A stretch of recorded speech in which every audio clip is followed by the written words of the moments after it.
Buenos días a todos. Pues el día de hoy regresamos a los seminarios de la Academia de Biotecnología de manera híbrida y el día de hoy tenemos un seminario especial que nos acompaña el doctor Adrián Esteban Velázquez Lizárraga. Y bueno, lo presento brevemente. Él es investigador ahora postdoctoral de la Universidad Autónoma de Coahuila, de CONACYT, trabajando en colaboración muy cercana con el CIBNOR, y él es egresado de Ingeniería Bioquímica del Instituto Tecnológico de La Paz.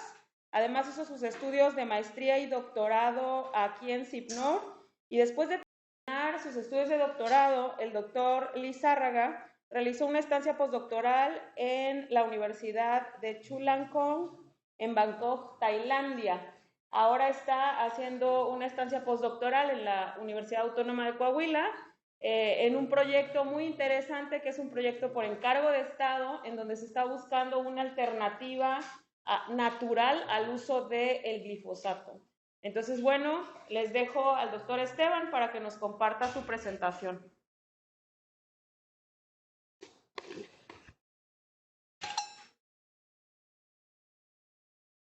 No sé cómo mover la cámara para salir de cuadro, pero... Si quieres igual... Creo que ahora se la mueve... Por... Normalmente no se está viendo, la cámara se está moviendo. Acá, bueno, pues entonces lo hago sentado entonces. Ok, sin problema. Si quieres mover el micrófono. Ok. Muy bien, buenos días. Gracias, doctora, por la presentación. Bienvenidos a todos otra vez. Me da mucho gusto que empecemos a tener los seminarios de manera presencial. Gracias por la presentación. Les presento el grupo de trabajo. Es con el doctor Leopoldo Javier Ríos de la Universidad Autónoma de Coahuila y la doctora Ana Gisela Reyes Alvarado, aquí presente, de aquí del CIBNOR. Para introducirlos un poco en el tema, les explico primero que las plantas arbences son comúnmente conocidos como malezas. Son consideradas plantas no deseadas y tienen ciertas características de adaptabilidad, defensa y eficiencia reproductiva que causan invasión en los cultivos de interés comercial. Estas malezas crecen con estos cultivos de interés y compiten por agua, luz y espacio. El manejo de estas malezas se da a través de distintas técnicas que aquí les voy a presentar. Por ejemplo, en la prevención se trata de evitar que las semillas germinen y esta prevención se puede dar a varios niveles.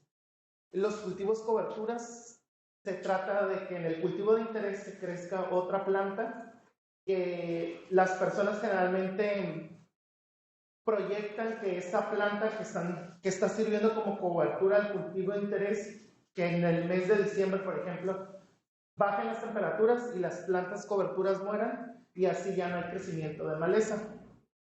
La siega trata de cortar con alguna herramienta mecánica o manual la maleza como tal. Y aquí tenemos una técnica un poco invasiva que es el flameado, que consiste antes de cultivar la tierra, flamearla para quemar toda la semilla que hay en el suelo, ¿no? Otras de las técnicas es la extracción manual, que es prácticamente ir al campo y retirar manualmente las malezas, pero hablando de una agricultura tan extensiva, pues imagínense retirar manual todas las plantas, pues termina siendo un trabajo pues muy arduo, ¿no? Y el siguiente manejo que existe es el uso de mantillos, que prácticamente trata de cubrir el suelo con algún plástico que evite la luz directa del sol para inhibir la fotosíntesis, ¿no? Aquí está esta figura. De aquí están los mantillos y aquí están las plantas de interés. En la solarización del suelo se trata de transmitir la radiación solar al suelo para hacer lo mismo que el flameado y evitar que la semilla germine. Y la más utilizada para el manejo de malezas en los cultivos es el uso de herbicidas. Los herbicidas son productos químicos que se aplican al suelo para evitar el desarrollo de las plantas. Bueno, hay 3 tipos de herbicidas, o se clasifican en 3 tipos. Primero tenemos el preemergente. El preemergente es antes de que germine, o sea, el herbicida se aplica para evitar que germine la planta. Y los postemergentes, que son los más utilizados, es cuando ya tienes tu cultivo de maíz, de soya, de frijol, crecen malezas y ahí pues tienen que aplicar directamente los herbicidas. Y el preplanta es una combinación de ambos, ¿no? El preemergente y el postemergente, que se pueden usar indistintamente. Bueno, para darles un poco de contexto sobre el uso de herbicidas, en 2021 se calculó más o menos un consumo de 1.7 millones de toneladas métricas de herbicida en todo el mundo. Aquí podemos ver la gráfica de los años 90, cómo ha crecido de manera el consumo de los herbicidas, de pasar a los 0.6 millones de toneladas hasta los 1.7 millones. Estos herbicidas últimamente han causado polémica por varias cuestiones que ahorita les voy a platicar, pero estos son los más usados. El más usado y el más polémico es el glifosato.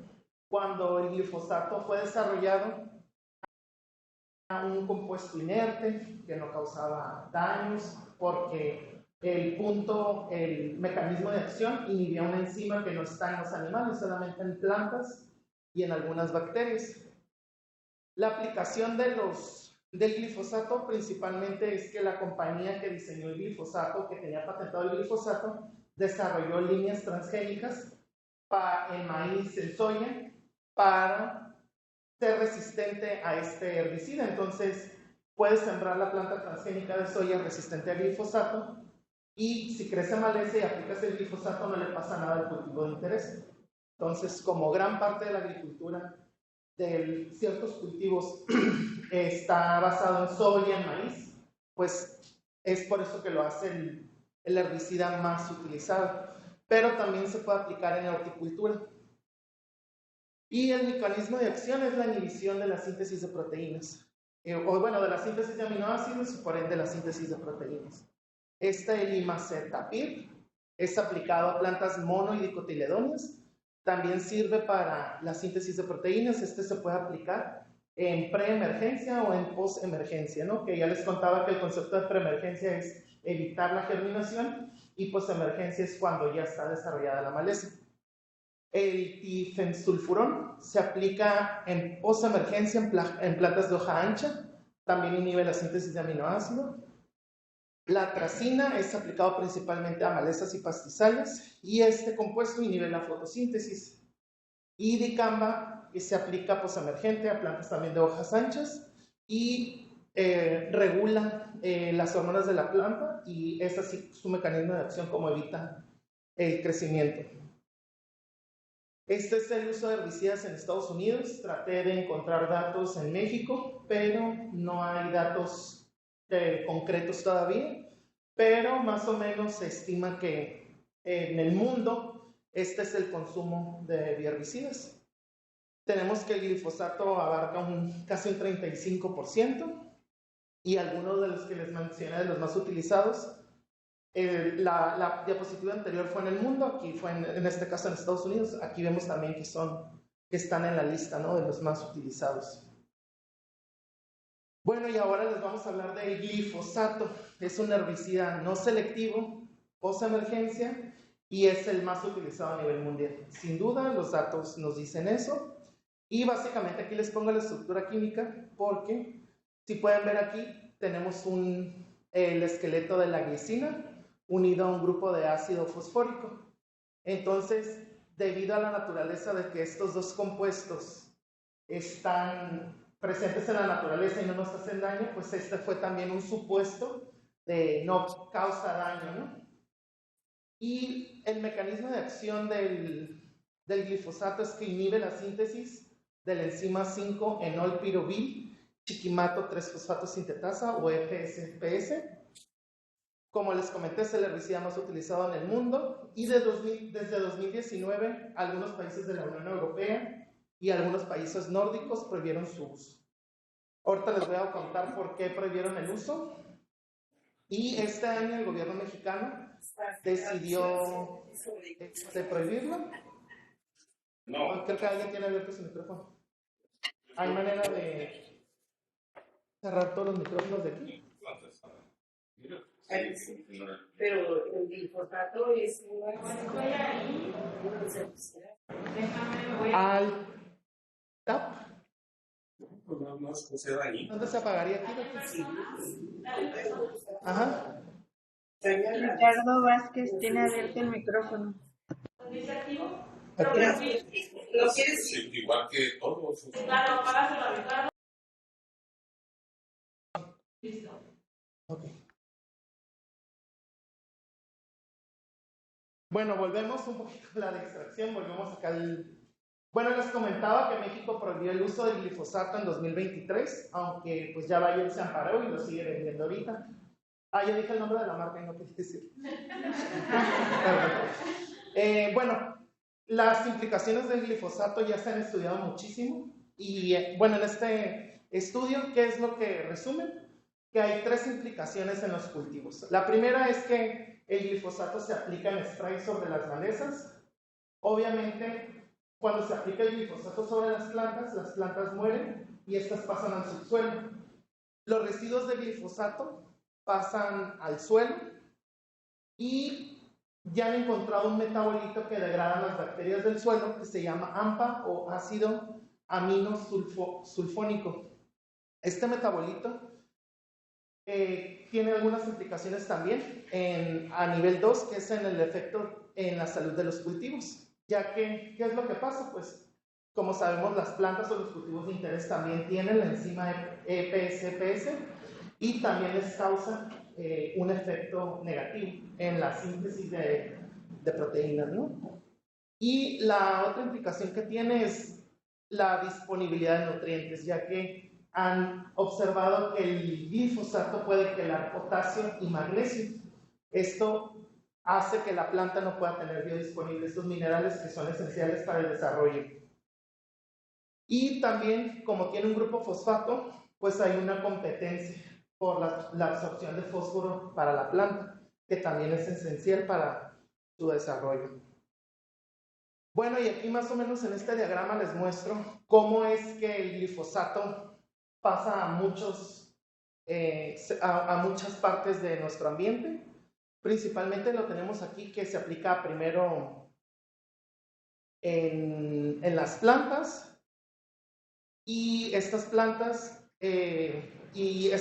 van al suelo, se contaminan fuentes de agua, nosotros consumimos el agua y así va la cadenita. Pueden ver que hay una interacción entre todos los elementos de nuestro entorno que están expuestos o que tienen una exposición al glifosato. ¿Y eso qué es lo que causa? Que las malezas, a las propias malezas les causa resistencia. Entonces, la siguiente generación de semillas ya viene más resistente, entonces la lógica es usar más cantidad de glifosato. Entonces, se usa más glifosato, se contamina más, y esto, lo principal es que contamina el suelo. Cuando se contamina el suelo, pues ya sabemos que hay contacto con las aguas subterráneas. Por ejemplo, en Estados Unidos, en algunas regiones donde se practica la agricultura extensiva, han encontrado hasta 360 microgramos de glifosato por litro de agua. En Francia fue el segundo país donde más encontraron glifosato. Encontraron aproximadamente 162 microgramos de glifosato por litro de agua. Y aquí en México, en los estudios que se han hecho, lo máximo que han encontrado es 1.6 microgramos de glifosato por litro. En Estados Unidos, de los 70 ríos que existen, 66 encontraron glifosato. Entonces ya hay una contaminación en las cuencas, y en el mar lo han encontrado en concentraciones muy, muy bajas, pero se ha visto que hay una persistencia de compuestos. En el mar es más difícil que sea degradado, y sobre todo porque cuando llega a esta parte donde no le entra luz al océano, no hay una forma de degradación del compuesto, entonces es muy persistente y ya hay análisis y estudios sobre sobre todo este artículo de Mercurio del 2014, habla de la persistencia del glifosato en los océanos. La contaminación de alimentos, pues estamos comiendo glifosato. Se hizo aquí en México un estudio donde se mostraron 380 productos de un supermercado y todos dieron positivo a glifosato, incluyendo las tortillas, que es nuestra principal fuente de alimentos. Entonces, de aquí nace la preocupación de por qué tienen glifosato nuestras tortillas si se supone que se aplica nada más en el campo, ¿no? ¿Cómo es que llega hasta un producto que ya está terminado por el sector secundario? Entonces, ¿cómo es posible que llegue el glifosato, ¿no? Entonces, estas implicaciones ambientales son las que lo han hecho muy polémico, pero también hay implicaciones a la salud humana. Como bien les había dicho, la enzima EPS-PS está presente también en ciertos géneros de bacterias. Y ya se ha observado que las bacterias han generado resistencia al glifosato, igual como los mecanismos de los antibióticos, de resistencia a antibióticos, son muy parecidos los mecanismos de resistencia al glifosato. Entonces, las bacterias tienen la habilidad de transferir horizontalmente genes a otras bacterias de su mismo género y especie o a otras bacterias del mismo género, y puede haber una recombinación de esta transferencia de genes, ¿no? Entonces, estamos ya teniendo bacterias o encontrando bacterias que son resistentes al glifosato.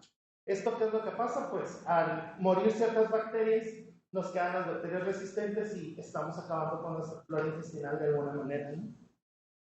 Y si bien no se ha comprobado que el glifosato sea el causante, está relacionado a enfermedades metabólicas, a cáncer, enfermedades neurodegenerativas, problemas del sistema endocrino, reproductivo y digestivo.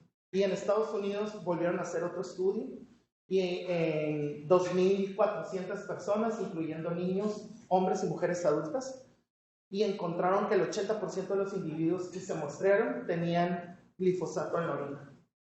Entonces, es un problema ya persistente. Y debido a eso, pues, como les comentamos al principio durante la introducción de este seminario, se busca una alternativa, se buscan alternativas nuevas al glifosato. En este caso son los bioherbicidas. Los bioherbicidas son productos que provienen de fuentes naturales. Tienen una vida media corta comparada a los químicos. Son amigables con el medio ambiente y la ventaja principal que tienen los bioherbicidas es que tienen múltiples mecanismos de acción. No solamente es un mecanismo de acción, un conjunto de mecanismos, y esto, la ventaja que nos da es que nos ayuda a que no se genere resistencia. Hay dos tipos de bioherbicidas, los que están basados en extractos, pueden ser extractos vegetales, de microorganismos, fitopatógenos y fitotoxinas, e insectos. Y tenemos los bioherbicidas que están basados en compuestos alelopáticos. Estos compuestos son moléculas que producen las plantas para evitar que otras plantas crezcan a su alrededor. Entonces, esto se busca en los bioherbicidas, que el compuesto de interés sea producido por una planta para que tengamos el supuesto de que va a tener una vida media corta en el ambiente y no se van a contaminar pues las fuentes de agua, los suelos, etcétera, ¿no?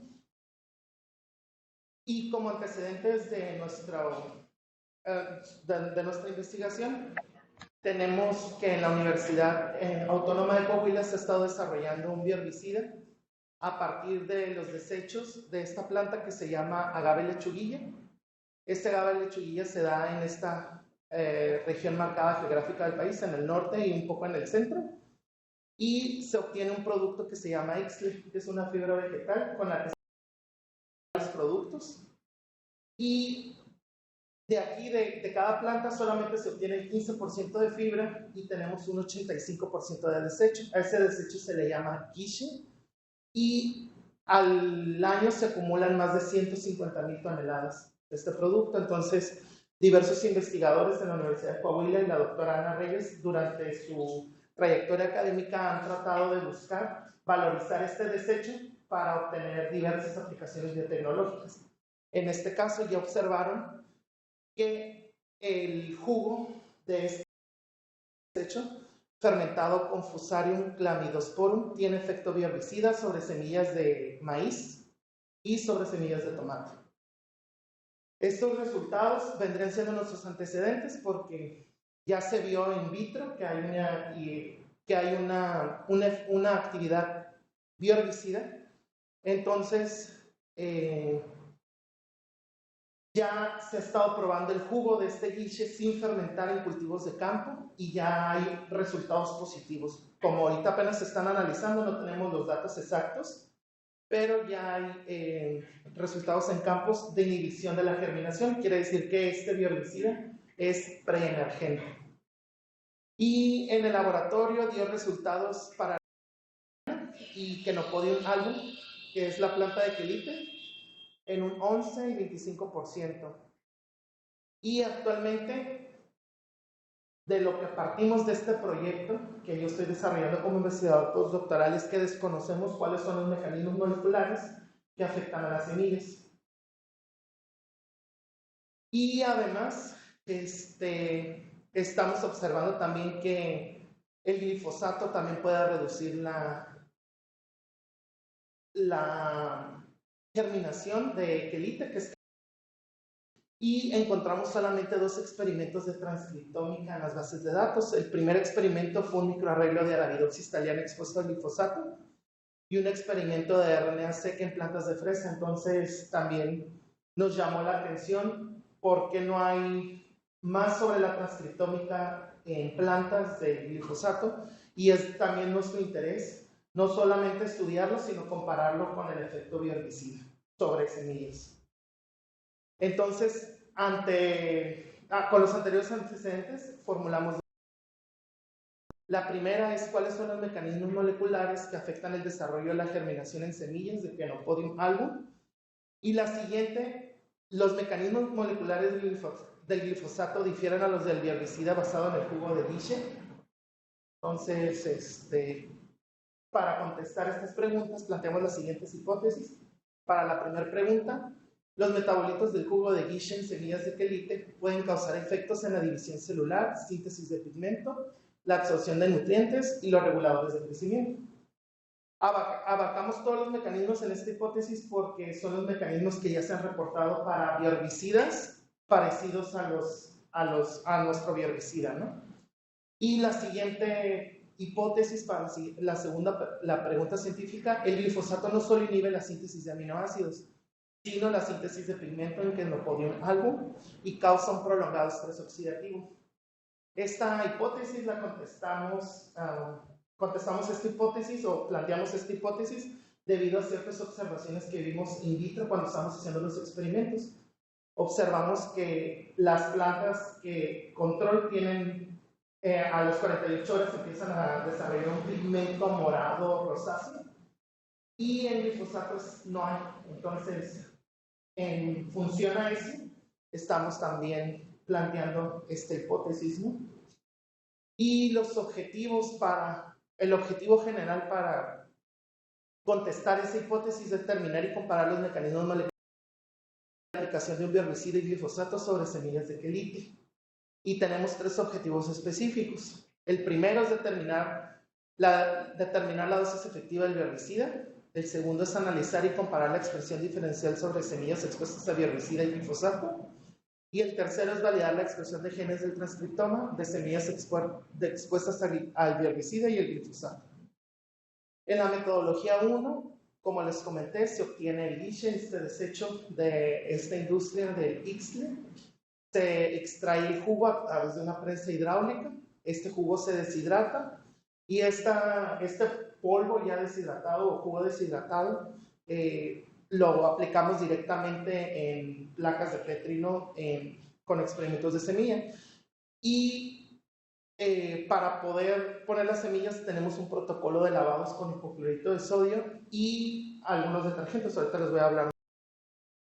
También nuestros resultados están en función de esta metodología.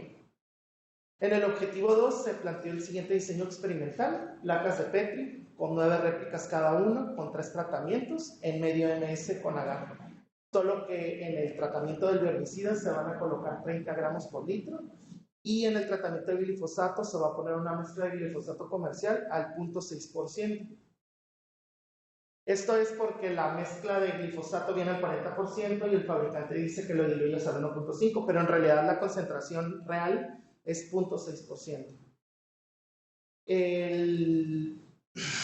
Va a haber 25 semillas por placa. En 48 horas de exposición se va a determinar el porcentaje de germinación y va a haber condiciones de temperatura en 23 grados y un fotoperiodo de 12 horas, luz oscuridad. Vamos a concentrar las muestras de 3 réplicas por cada tratamiento para la secuenciación masiva. Y después de que se hace el experimento de las semillas, se colectan y se muelen con nitrógeno líquido, se realiza una extracción de ARN total. El ARN total lo cuantificamos y luego verificamos su integridad, hacemos limpieza con DNAsa y lo cuantificamos por fluorometría. Bueno, esto ya no lo hacemos nosotros, lo mandamos a una compañía y antes de fabricar las librerías ellos evalúan la cuantificación por fluorometría y después determinan el número de integridad de RNA por electroforesis capilar o el famoso RNA. Sin estos dos pasos no se pueden fabricar las librerías porque no pueden asegurar una buena calidad de secuenciación. La secuenciación que estamos eligiendo es la secuenciación en la plataforma de Illumina, que son de 150 pares de bases y en ambos sentidos, es decir, que cada secuencia va a generar fragmentos y la secuenciación va a ser forward y reverse, ¿no? Para aumentar el porcentaje de cobertura. Y vamos a tener 100 millones de lecturas por cada muestra. Quiere decir que al final de nuestro experimento vamos a tener 900 millones de lecturas, que estamos tratando de que haya una profundidad en la secuenciación, porque esta especie pues no está secuenciada y no hay información del transcriptoma, ¿no? Ese es la principal, el principal motivo de utilizar este experimento a gran escala, digamos, ¿no? Después tenemos el objetivo 3, que básicamente es seleccionar los genes de interés a través de metodologías de minería de datos. La minería de datos trata de buscar correlaciones en las bases de datos que se generen y también queremos aplicar algoritmos de Machine Learning para encontrar mecanismos que, digamos, vamos a tener muchísimos datos y no vamos a saber cómo procesarlos, entonces vamos a utilizar diferentes algoritmos modernos para encontrar información relevante que nos pueda servir para explicar estos mecanismos moleculares. Entonces se van a seleccionar a través de esas metodologías genes de interés, se van a diseñar oligos, se va a sintetizar el ADN complementario, se va a hacer PCR en tiempo real. En la PCR en tiempo real se tienen que optimizar los primers y se tiene que hacer un análisis de expresión relativa para comparar que los datos que tenemos con el transcriptoma tienen una validez, ¿no? Esto sería lo principal. Y bueno, aquí ya tengo algunos resultados porque ya hemos... En el primer experimento utilizamos Arabidopsis thaliana. En la gráfica, en el eje de las X está el porcentaje de germinación y en el eje de las X está en el de las Y está el porcentaje de germinación y en el de las X están las diversas concentraciones del bioherbicida. Aquí en Arabidopsis thaliana no vimos diferencias. Estos resultados tienen que ver más bien con que Arabidopsis tienen un poco más de latencia en las semillas y hay que dejarlas un poco más de tiempo favorables. Además, que Arabidopsis ocupa una cámara de crecimiento necesariamente donde se controlen humedad y otros parámetros. Aquí en Kenopodium album, que es quelite, estas semillas ya vienen probadas desde la Universidad de Coahuila y no tienen latencia, y aquí lo podemos ver. Solamente que en estos resultados no obtuvimos diferencias significativas entre 5, 10 y 20 gramos por litro de bioherbicida. Entonces decidimos cambiar un poco la metodología comparando las semillas. En el protocolo de lavado de las semillas con hipoclorito es para tratar de remover todos los hongos que estén acumulados en las semillas. Entonces hicimos un lavado con Twin 20 al 0.1% para que hubiera mayor superficie de contacto del biorricida cuando aplicamos la semilla y quitar esta tensión superficial que genera el agua. Entonces, por eso utilizamos un detergente. Y ya cuando utilizamos este lavado con detergentes encontramos ya diferencias significativas en 5, 10 y 20 contra el control. Entonces, en el tercer experimento, planeamos aumentar la dosis del biorricida. Y aquí lo aumentamos a 20, 30 y 50. Y nos dimos cuenta que en 30 y 50 no hay diferencias significativas. Hay diferencias significativas respecto a 20 gramos por litro y respecto al control. Entonces, decidimos utilizar esta concentración para hacer el estudio de la secuenciación. Aquí no sé si se puede anotar un poco aquí tengo las semillas, esas son los controles con las 3 réplicas. Aquí se puede observar el desarrollo ya de la radícula, las radículas ya con pigmentación. Y aquí tenemos el biorricida, no sé si pueden ver que es la pura semilla. Y conforme aumentamos la concentración, pues hay un desarrollo muy pequeño de la radícula, pero no es tan notable con el control, ¿no? Esto son las fotos de las cajas de PET de los experimentos.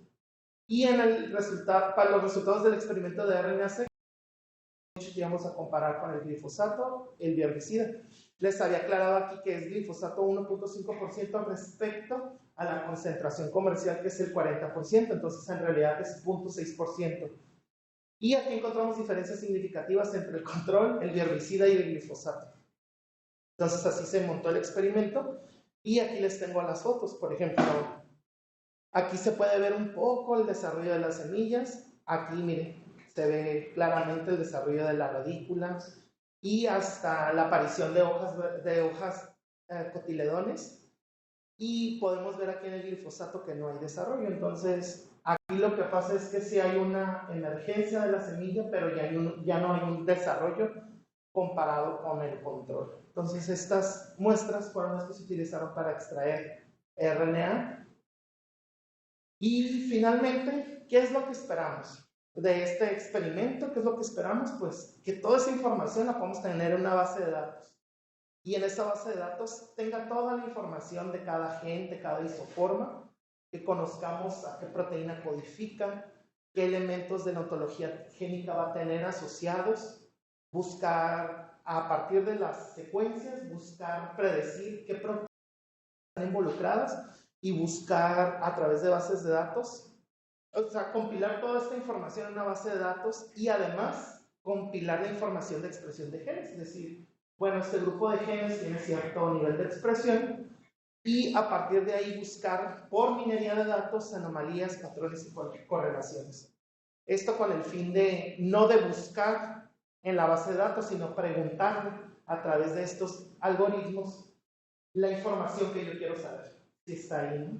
Es como cambiar un poco el enfoque, pero ambos enfoques son funcionales, ¿no? Porque el primero se tiene que hacer para ver qué es lo que está pasando, como el mapeo general, pero después tenemos que hacer esta búsqueda por minería de datos.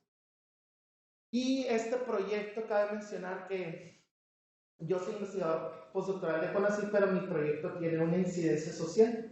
Entonces, lo que se busca en los productos de incidencia social es que se den 2 conferencias de divulgación en foros de impacto agrícola, un taller del impacto ambiental del glifosato y también dar a conocer a los productores las nuevas alternativas ecológicas del glifosato, incluyendo la promoción del desarrollo de nuestro bioherbicida, y también publicar un artículo de divulgación sobre el glifosato en una revista que esté enlistada y autorizada por el CONACYT.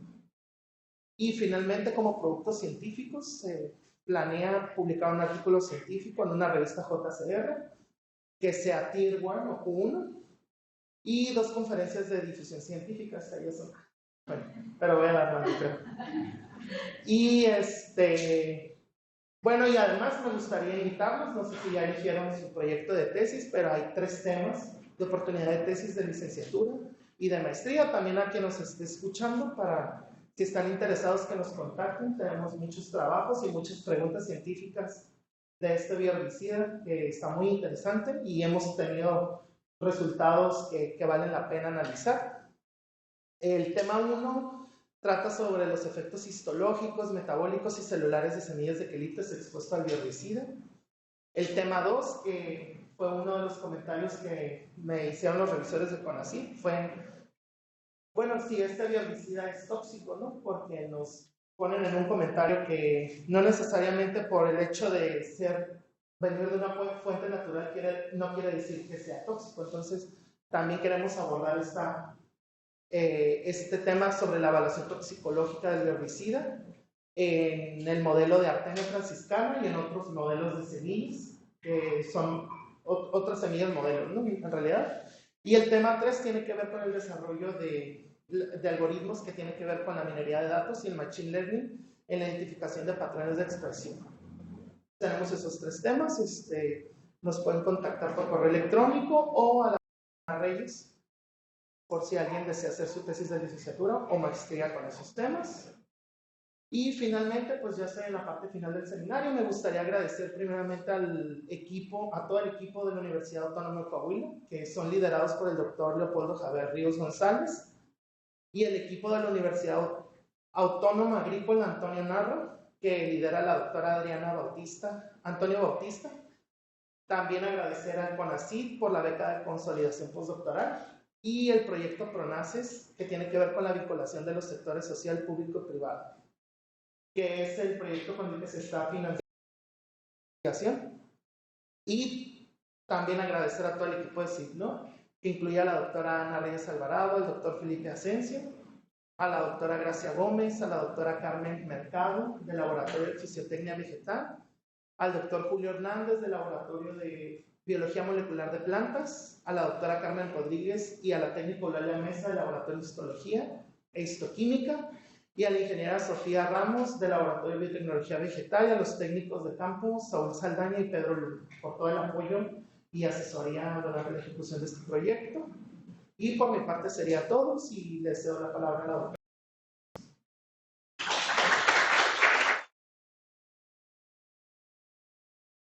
Pues muchas gracias, Esteban, por la ponencia. Vamos ya a la sesión de preguntas. Tenemos bastante tiempo para preguntar. Entonces, si empezamos aquí en el auditorio y luego me voy a las preguntas que surjan en línea. Adelante, Cindy. Yo tengo 3 preguntitas, que no son más como curiosidad. La primera es, ¿hay algún estudio o tú sabes cuánto duran los residuos de glifosato en la tierra?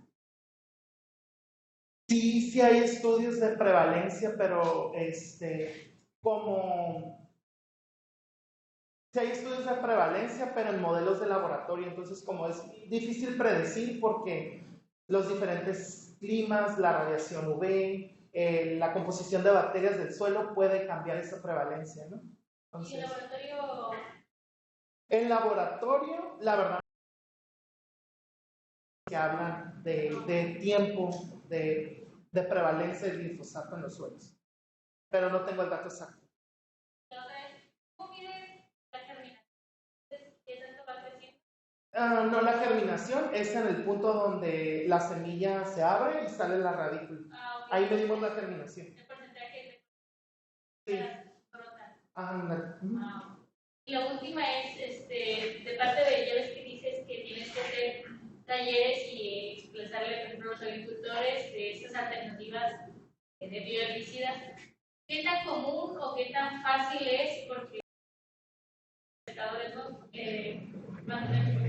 Los marinos buscamos la alternativa para que los pescadores usen otra tipo de técnica o que ¿no? Entonces, no sé si los agricultores sean como fáciles de convencer o destratar para buscar estas alternativas. Por ejemplo, para ellos lo que funciona es el glifosato y bueno, esto me permite tener mi producción y llegar a fin de mes y sacar de mi cosecha. ¿Qué tan factible o qué tan abiertos son a esos cambios? Mira, la verdad, como yo me vengo integrando en este proyecto y estaba trabajando con otras cosas, no sé si la doctora Ana me puede ayudar a complementar esta respuesta. Mira, es un tema un poquito, es una muy buena pregunta. La realidad es que el uso de ciertos productos se vuelve parte de la cultura de pues la gente que se dedica, ¿no? a las cosechas. Sin embargo, dentro del proyecto tenemos expertas en el aspecto social, en la comunicación, en la manera de hacer clase. Entonces, este tipo de talleres ayudan para que todas estas personas vayan conociendo y vayan integrando como este conocimiento a su diario vivir. De hecho, dentro del proyecto estamos haciendo una medición que se llama Diagnóstico Situacional Participativo de las Comunidades, donde vamos a las comunidades y se evalúan ciertas cosas, se les dan talleres, se les dan pláticas, y entonces vamos viendo qué tanto todas estas personas están como dispuestas a trabajar en eso o a migrar el uso de ciertas cosas a otras. No es algo fácil, de hecho es bien complicado, o sea, tú ya estás acostumbrado a usar champú de Chile y ese es el que te funciona porque te crece el pelo y tú piensas que es la maravilla y es difícil a lo mejor que cambies a un producto nuevo, pero hay estrategias, hay talleres que se planean y se hacen y estar participando directamente con las comunidades te ayuda a que ellos puedan ir migrando poco a poco. A lo mejor a ti hubo una marca de champú, usas champú de Chile, pero hubo una marca de champú que te puso un montón de comerciales en la televisión, que te dio pruebas, que te explicó y tú como que te fuiste maravillada y dijiste, bueno, lo voy a probar. Ahí empezó y tú cambiaste el champú. Es exactamente lo mismo. Nosotros estamos ahí, tenemos que invitarlos a que prueben, a que sepan qué beneficios tienen, a informarles cuáles son los efectos perjudiciales de lo que están usando para que ellos puedan entender mejor y aceptar el cambio. Pero se va dando de manera progresiva, no es una cuestión así como de, ya no vas a hacer, bueno, aunque sabes que por el decreto presidencial, como ya está prohibido, ya no va a ser tan progresivo, porque se acabó el champú de Chile, ya no puedes usarlo, tienes que cambiarlo. Entonces así con el glifosato, ya no puedes usarlo, usarlo. Entonces va a ser ahí donde van a tener que migrar a otras alternativas. ¿Hay alguna como obligación que tengan los agricultores, por ejemplo, así como en este caso ustedes tienen la obligación de estos talleres, invitar a la comunidad? ¿Hay algo que los obliga a ellos a así quedar su brazo a torcer un poco o de estar abiertos a la idea? ¿El decreto? Sí, lo que pasa es que el decreto no solamente prohíbe el uso, sino la importación y la distribución. Entonces, prácticamente todas las empresas que importaban glifosato de China, pues ya no van a poderlo vender. Y la única empresa que lo está vendiendo ahorita, pues fue una empresa que se amparó ante la Suprema Corte con estas evidencias, ¿no? De que no hay evidencias todavía directamente relacionadas de que el glifosato causa todos estos daños, aunque ya hay muchos estudios que están hablando del glifosato. Allá atrás tu compañero y luego, adelante. Buenos días. Pues yo más o menos complementándolo a la compañera y un poquito, sí depende de la generación del agricultor. Trabajamos mucho con Tuyón en el valle y sí notábamos en campos agrícolas donde ya se tenía desde hace mucho tiempo un método específico a comparación de otro campo agrícola que apenas iba surgiendo. Ese era un par de años para ver, nosotros ofrecíamos productos que fertilizantes para tierra, así como analizábamos los mentales trazas que quedaban después del uso agrícola en el suelo, y también tenía que ver mucho a dónde se iban a exportar, porque no eran las mismas consideraciones a Australia como a China como a otros países. Entonces sí eran como que dos partaguas, tanto la generación vieja con la nueva y el grupo de exportación, porque no todos tenían los mismos requisitos. Yo quiero que no sé, 5 diámetros de tallo. No, yo quiero un poquito menos grueso. Entonces sí implica mucho a qué mercado va. Sí, y aquí el tema es una emergencia, o sea, aquí hay un decreto, o sea, no puedes hacer nada si ya te prohibieron el uso. Entonces, ya no existe pues ese tipo de control. Adelante. Hola, mi pregunta es curiosidad. Tengo entendido que muchos pelillos también tienen potencial medicinal, porque tienen propiedades medicinales. Bueno, ¿habría manera, considerarías como que el herbicida pueda servir para mediar como el crecimiento de la planta que entiendo que es interesante? Poder también como aprovechar esa parte también de los. Pues en lo que va de este proyecto no, pero te digo que durante la ejecución del proyecto se generan varias inquietudes, por ejemplo esta que me parece interesante, y a lo mejor se pueden poner sobre la mesa para evaluarlo, ¿no? Pero hasta el momento no tenemos definido. Y aquí está, a lo mejor sería una estrategia agroecológica, ¿no? De decir, a lo mejor ya no voy a utilizar bioherbicidas. Aquí lo complicado es que las malezas no es como que tengas una maleza específica en un cultivo. Hay cultivos, por ejemplo, la milpa. Ayer, bueno, no sé si vieron el ponente del día de ayer, el doctor Rocha, que les decía, en la milpa no nada más crecen muchas malezas. El tema es poder erradicar todas las malezas. Si tú tuvieras la milpa llena de quelites alrededor y es un quelite que se puede consumir, pues a lo mejor la estrategia sería manda a los cortadores que cultiven el quelite, que lo usen para alimento y se queda ahí la milpa. El problema es que no nada más crece un tipo de maleza en un cultivo, crecen muchos y es muy difícil el dar de, ay, este quelite lo voy a aprovechar, sería carísimo. Imagínate una hora hombre para eliminar nada más los quelites, de ir a seleccionar, es un poquito complicado, pero es interesante, ¿no? Adelante. Primero que nada, gracias por la conferencia. A mí no me quedó muy claro cómo es que se seleccionaron las plantas, bueno, las semillas, las especies de las semillas para probar el bioherbicida, que es Arabidopsis thaliana y Ceano. Mira, Arabidopsis thaliana lo empezamos a utilizar porque es la planta modelo. Entonces dijimos, nos va a costar más barata la secuenciación, el genoma está mucho más pequeño, como 5 veces más pequeño que el de quelite, y teníamos muchas ventajas, pero el problema de Arabidopsis es que las semillas suman 2 a 5 milímetros, entonces la manipulación de las semillas se vuelve muy complicado en el laboratorio. Aunque sí tuvimos resultados positivos, también encontramos que las semillas de Arabidopsis tenían latencia y eso prolongaba el tiempo de los experimentos, etcétera, etcétera. Entonces, como ya Chenopodium album o el quelite de cocina ya es una maleza que está en el campo, que está identificada y es una maleza con la que directamente se quiere aplicar, por eso decidimos utilizar la semilla, porque la semilla es un poco más grande, ya está de ya casi 0.8 milímetros, se puede manipular con pinzas, etc. Entonces, eso fue la base de cambiar de especie. Y no lo mencioné. Y además, ocupamos extraer RNA, ocupábamos al menos 100 microgramos de semillas de Arabidopsis, que son alrededor de, esa es una cantidad enorme de semillas. Entonces, técnicamente era muy complejo montar el experimento en semillas de Arabidopsis. Tenemos una pregunta en línea. Aquí nos dice Ángel Cedeño Moreira. Su pregunta es, ¿qué impacto tienen específicamente bacterias y hongos benéficos? De este herbicida, gracias Ángel por tu pregunta.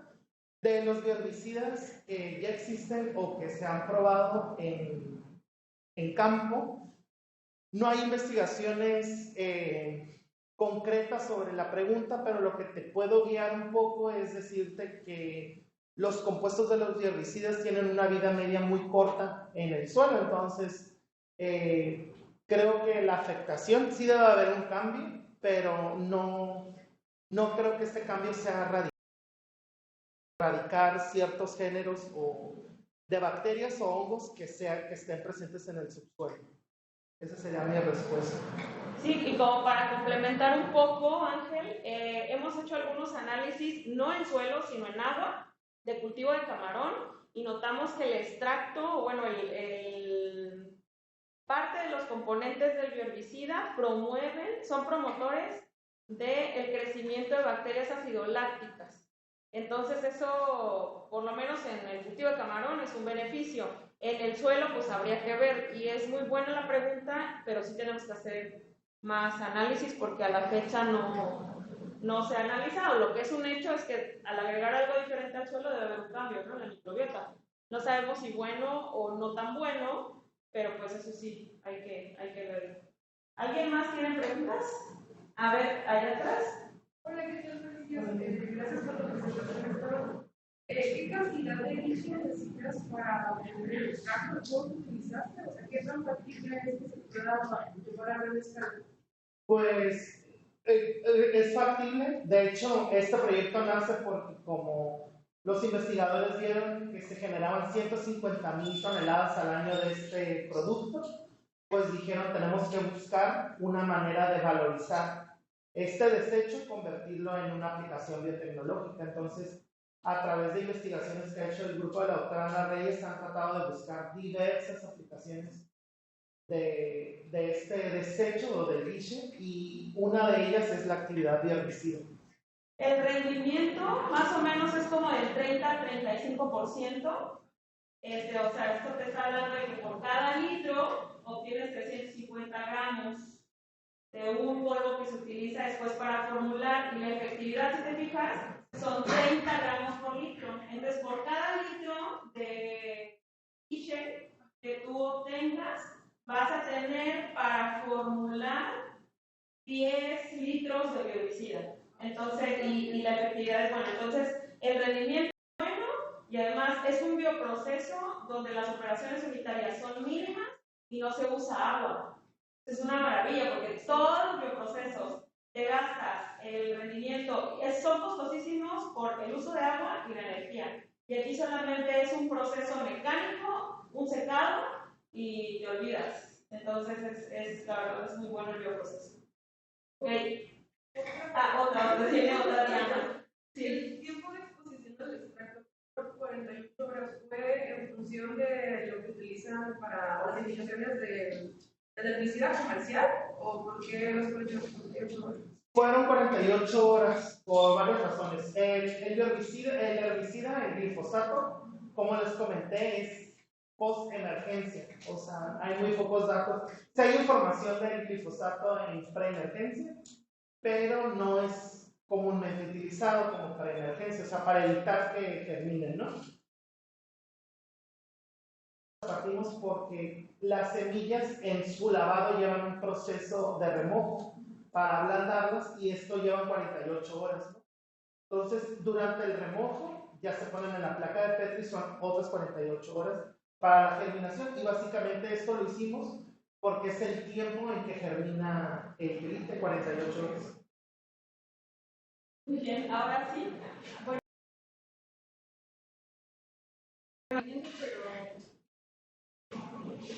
viéndolo, ¿estaría disponible para el público en un precio competitivo, o la empresa que ya consiguió el amparo podría seguir vendiendo, tener un mejor precio para el productor? La verdad no sé cuánto anda el Roundup, que así se llama la marca comercial. O faena. No, es que faena ya no vende, porque ellos ya no pueden importar. Ahorita el único que puede importar es el Roundup, que es Bayer. Pero la verdad no conozco el precio. Mira. Pero lo que sí te puedo decir es que 100 mililitros te puede rendir para 10 hectáreas. 100 mililitros de glifosato. Y esto de los costos es la segunda etapa del proyecto. El próximo año lo que se va a hacer es un análisis costo-beneficio, justo porque en este proyecto ustedes van a ver este bioherbicida, lo van a ver comercialmente en el 2024, que se está registrando y además está haciendo todo el procedimiento para poderlo sacar al mercado. En el 2024, antes del cambio de gobierno, este bioherbicida, que ya tiene un nombre que todavía no les puedo revelar, va a estar ya comercial. Entonces, sí va a tener un costo. Pregunta el herbicida químico, ejemplo el Roundup, en una duración, pues, hasta que lo aplicas en post emergencia y luego mata la maleza, y hasta que vuelva a aparecer un máximo 3 a 4 veces en campo. Entonces, mi pregunta va con este bioherbicida, ¿cuánto tiempo es el mecanismo de acción? Vuelve a aparecer la maleza en campo, así que más o menos. No tenemos todavía datos, apenas están llevando los experimentos ya en campo del herbicida y no tenemos ese dato. Pero está muy interesante tu pregunta, la vamos a anotar para... Sí, sería un gasto más para, o sea, inversión. Sí. No, de hecho, fíjate que en campo ya se hicieron pruebas en parcela y también se midieron los tiempos de aplicación, porque ya ves que a veces es por dosis, ¿no? Hasta aplicas una dosis, esperas, no sé, 2 días, otra dosis así. En este creo que se hicieron 2 dosis en el primer ciclo y no han vuelto a aparecer malezas y ya llevan bastantes meses. Entonces, del herbicida, ahorita nosotros tenemos 30 gramos por litro. Esto es lo que estamos probando aquí, pero allá en Coahuila, el autor Antonio Narro, han probado otras concentraciones. La idea es que baje lo más que se pueda, ¿no? Híjole, no tengo idea. Ahí sí yo no te puedo dar así como un precio, porque te digo que apenas están haciendo, se van a hacer el próximo año. A inicios del próximo año, ese es uno de los entregables, el análisis costo-beneficio y un precio unitario para la comercialización. Pero mira, hay gente interesada, o sea, el gobierno nos dio dinero por el cargo de Estado, el presidente dijo, este proyecto tiene futuro, vamos a meterle para que se pueda vender el bioricida, entonces seguramente. ¿Quién más tenía otra pregunta? Aquí hay otra pregunta en línea, que yo creo que ya va a ser nuestra última pregunta. Y dice, ¿se conoce de la presencia de glifosato en sus productos animales como la leche y el huevo? Y pregunta también que si el glifosato es acumulativo en animales, personas, como por ejemplo el envenenamiento por metales pesados, y si esto se puede metabolizar o desechar eventualmente. Bueno, no, la verdad no tengo reportes en ese tipo de productos. Tendría que ampliar la investigación bibliográfica, Carlos, pero respecto a la acumulación en humanos, lo que han encontrado es que se metaboliza como ácido metilsulfónico, el glifosato, y es alguno de los datos que existen porque como cuando ya llega el producto, como es una baja concentración, o por ejemplo en el agua es una baja concentración, digamos 1.6 microgramos por litro de agua, pues no hay estudios todavía referente a la acumulación y la prevalencia en animales, ¿no? Sería interesante investigar. Pues imagínense, si están las tortillas, seguramente lo podemos encontrar en un camarón, un pez o... Bueno, muchas gracias Esteban por tu seminario, gracias a todos por estar aquí. Terminamos el seminario del día de hoy, el próximo seminario tenemos también un seminario especial y esperamos contar con su presencia. Muchas gracias. Muchas gracias.